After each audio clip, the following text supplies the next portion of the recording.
오늘은 은희경 작가의 소설 소년을 위로해줘 라고 하는 작품에 대해서 살펴보도록 하겠습니다. 이 작품은 한 소년이, 이때 소년은 연우거든요. 힙합 음악을 통해 내면의 변화를 경험하며 성장하는 일종의 성장소설입니다. 어느 날 폭력을 싫어하면서도 그에 맞서지 못하는 자기 자신을 한심해하는 연우는 1인칭 서술자이기도 해요. 태수가 들려주는 노래의 직설적이고 거침없이 쏟아지는 가사에서 자신의 이야기를 발견하고 힙합의 매력에 빠져듭니다. 이 소설은 연우의 이러한 성장 과정을 통해 은희경 작가의 특유의 단정하고 시니컬한 어조 대신 아니고 고독과 불안의 세계를 담담하게 그려내고 있습니다. 또한 이러한 연우의 이야기를 통해 독자들에게 위로와 공감을 전해주고 있다라는 평가를 받고 있습니다. 자, 전체 줄거리 볼까요? 발단 부분이에요. 17살 고등학생. 17살 고등학생이면 이건 질풍노도의 시기죠? 연우는 일단 중심인물이고요. 이혼한 엄마와 단둘이 살고 있으며 여름방학 동안 이사를 하게 됩니다. 새로운 학교로 전학을 가기 위해, 요게 이제 새로운 어떤 세계, 새로운 공간으로 진입하는 계기가 되겠네요. 뭘 통해서? 전학이라고 하는 걸 통해서 추첨장에서 연우는 독고 태수를 만나게 됩니다. 태수는 연우와 정반대의 성격으로 활발하고 자유로운 아이입니다. 태수는 힙합 음악을 좋아하며 연우에게 지 그리핀의 음악을 소개해 줍니다. 그리고 연우는 태수와 함께 힙합 음악에 빠져들며 우정을 쌓아갑니다. 자, 이 인물이, 중심 인물이 환경이 변하면서 새로운 세계로 진입하면서 새로운 인물을 만나서 어떤 사건이 발생하는 그런 모습, 출발점을 전형적으로 그려주고 있다라고 보시면 돼요. 전기 부분 보겠습니다. 연우가 이사 온 날, 그는 집 밖에서 자신을 쳐다보는 채영이라는 또 다른 인물이 등장하네요. 소녀를 발견한다. 채영은 태수의 동생과 같은 동아리에 속해 있으며 이를 통해 연우는 채영과 가까워지게 된다. 나이 차이가 있네. 딱 맞지 뭐, 친구 여동생. 연우, 태수, 채영은 서로 다른 성격과 배경을 가지고 있지만 공통된 관심사로 자주 어울리게 되고 이들은 우정을 쌓아갑니다. 자, 그럼 여기서 말하는 공통된 관심사, 이것이 일종의 연결고리가 되겠네요. 연우의 집은 자유분방한 분위기이지만 연우의 엄마는 여린 성격을 가지고 있습니다. 연우는 엄마의 남자친구, 뭐야 이거는? 엄마, 지금 아빠가 없죠? 그러니까는 남자친구가 있을 수 있지. 형이라고 부르며 그와도 친밀한 관계를 유지하고 있습니다. 반면 태수의 집은 고급스럽고 깔끔한 분위기지만 태수의 엄마는 태수를 끊임없이 닥달하며 걱정합니다. 자, 이게 서로 정반대의 어떤 가정환경을 가지고 있고요. 채영의 집은 권위적인 아빠와 순종적인 엄마가 있는 가정으로 채영은 겉으로는 말을 잘 듣는 것처럼 보이지만 사실은 질풍노도의 시기를 겪고 있습니다. 그러니까 이 채영은 태수의 동생과 같은 동아리에 있는, 그러니까 연우의 집은 자유분방하고 태수의 집은 강압적이고요. 그 다음에 채영의 집은 중간적인 입장을 띠고 있다라고 보면 되겠어요? 그렇게 보면 되겠네요. 그러니까 이 인물들이 가정환경에 의해서 어떤 성격이 형상화되었다, 이렇게 볼 수도 있겠습니다. 연우는 자신이 이사온 집에 채영과 미묘한 기류를 가지고 있던 선배 민기훈이 살았다는 것을 알게 됩니다. 갑자기 또 이 민기훈을 알게 되면서 연우는 지 그리핀이 민기훈일지도 모른다고 생각하게 됩니다. 이 지 그리핀은요, 태수가 연우에게 소개시켜준 힙합 가수죠. 이로 인해 연우는 채영이 자신을 좋아하는 것이 아니라 민기훈과 닮아서 좋아하는 것일지도 모른다고 생각하게 되며 채영에게 거리를 둡니다. 아니야, 나는 너의 스타일이 아니야. 나는 나일 뿐이야. 뭐 이런 거겠죠.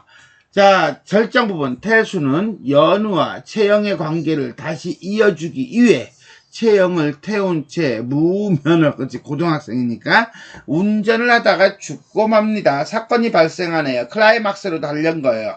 자, 장례식장에서 연우는 태수에 적응하지 못했던 유학생활과 외형적인 모습만 보고 판단하는 사람들을 보며 슬퍼합니다.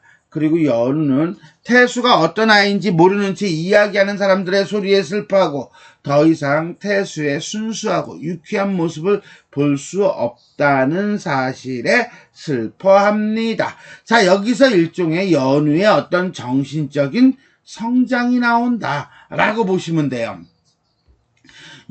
이렇게 17의 짧은 시간 동안 연우는 우정을 배우고 사랑을 경험하며 사랑으로 인한 아픔도 느끼면서 정신적인 성숙을 합니다. 그리고 연우는 작년과 다른 올해를 맞이하고 올해와 다른 내년을 맞이하게 될 것임을 인식하며 이야기는 끝을 맺습니다. 그러니까 전형적인 청춘 드라마, 하이틴 로맨스 드라마, 뭐 이렇게 이해하시면 되겠습니다. 자, 성장 소설이고요. 그 다음에 인터넷 소설이, 이게 사실은 뭐 대단한 거는 아니고 그냥 인터넷에 연재되었던 소설 정도로 이해하시면 돼요. 물론 요즘 2024년 지금 생각하는 인터넷과는 조금 다른, 좀 예전에 라떼에 있던 인터넷 내지는 뭐 카페? 그때는 카페라는 개념은 없었는데 블로그라는 개념이 있었고요. 그죠? 홈페이지라는 개념이 있었어요. 물론 블로그나 홈페이지가 지금도 있기는 있지만 그때하고는 조금 상황이 다른, 어쨌거나 간에 그런 매체를 사용한 소설을 우리는 인터넷 소설이라고 한다라고 보시면 돼요. 1인칭 주인공 시점이고요. 결국 아픔과 성장을 다루고 있다. 1인칭 서술자 연우죠. 내적 독백을 통해 경험에 대한 심리를 드러내고 있다.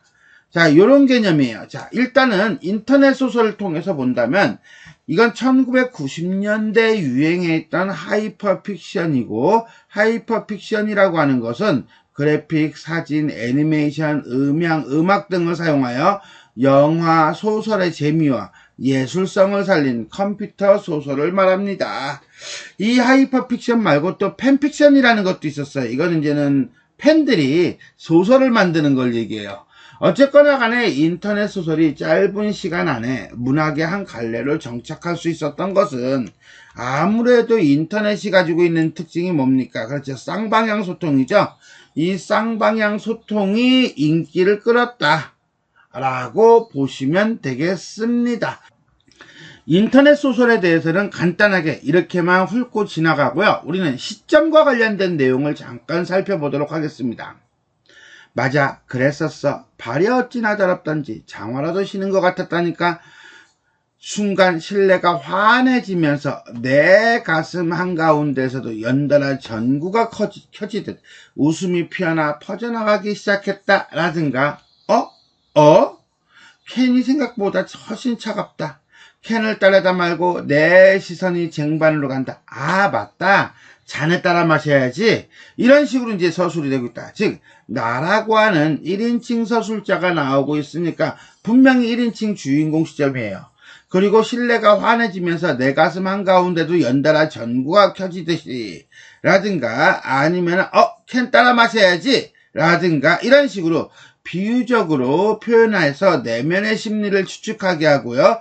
내적 독백을 통해 심리를 서술하는 이런 특징을 가지고 있다라고 보시면 되겠습니다. 자, 다음은 서술상의 특징에서 서술 부분을 조금 더 살펴볼게요. 그건 바로 뭐냐면 이 부분인데, 끄덕인다, 내지는 앉는다, 내지는 창가 자리이다. 보통 소설은요, 과거형의 문학이라고 그래가지고 여러분들이 소설책 아무거나 펴보세요. 그러면 서술이 항상 과거 시점으로 들어가는 경우가 많아요.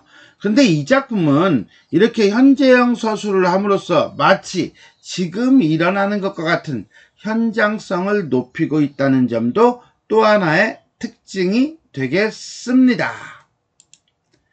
두 번째, 힙합 노래의 가사를 삽입하여 인물의 심리를 효과적으로 드러내고 있다 라고 보시면 됩니다.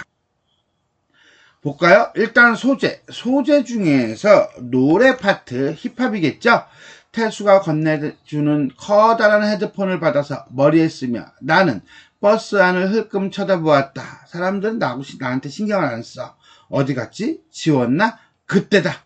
분수대에서 떨어지는 시원한 물방울들처럼 또렷하고 생기찬 목소리, 귓속으로 빠르게 쏟아져 들어온다. 잠깐만. 나는 태수의 손바닥 위에 놓여있던 mp3를 집어든다. 언제부턴가 거울을 쳐다보는 습관이 생겼지.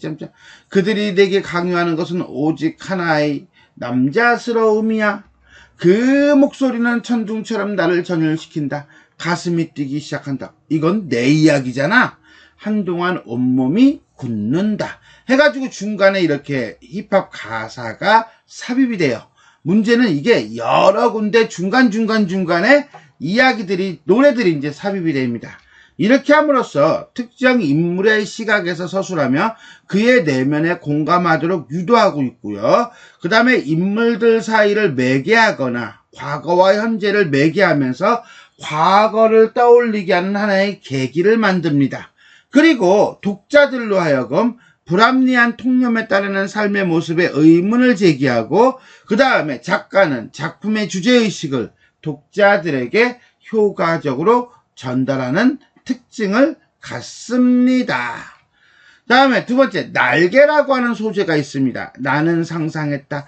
벽에 그려진 그림에 덧칠을 해가면서 나날이 거울 속에서 펼쳐져가는 날개를 바라보며 언젠가 나의 날이 오면 이 그림은 내 몸에서 뻗어나온 날개가 될 것이고 나는 사자의 몸통과 독수리의 날개를 가진 거대한 그리핀처럼 폭풍을 일으키며 힘차게 날아오를 것이라고. 체형이라는 황금의 파수꾼이 되어 이라고 해서 이 날개는 결국 뭡니까? 현재의 모습, 억압된 현재의 모습, 비겁해진 현재의 모습에서 벗어나서 진짜 참된 나가 될 수 있는 하나의 뭐라고 보면 돼요? 원동력이라고 보면 되겠죠. 그런데 다 뭐야? 그림자예요. 그의 노래를 부르는 내 목소리는 뭐야? 모조품일 뿐이에요. 라고 해서 이러한 소망을 가지고 있지만 날개를 통해 자기의 지금의 모습은 뭘로 보고 있다? 그렇지. 정해진 장소로만 끌려다니는 수동적인 존재라고 보고 있는 거예요. 그러니까 여기서 말하는 그림자 또는 모조품은 자기 비하와 자괴감을 드러내는 소재이다 라고 볼 수가 있겠습니다. 자, 이렇게 해서 우리는 은희경 작가의 소년을 위로해 줘 라고 하는 작품의 전체 줄거리와 핵심 정리 부분을 살펴보았습니다. 자, 지금까지 내용이 도움이 되셨다면 좋아요와 구독 버튼 눌러주시고요. 알림 설정 부탁드리겠습니다. 수고하셨습니다.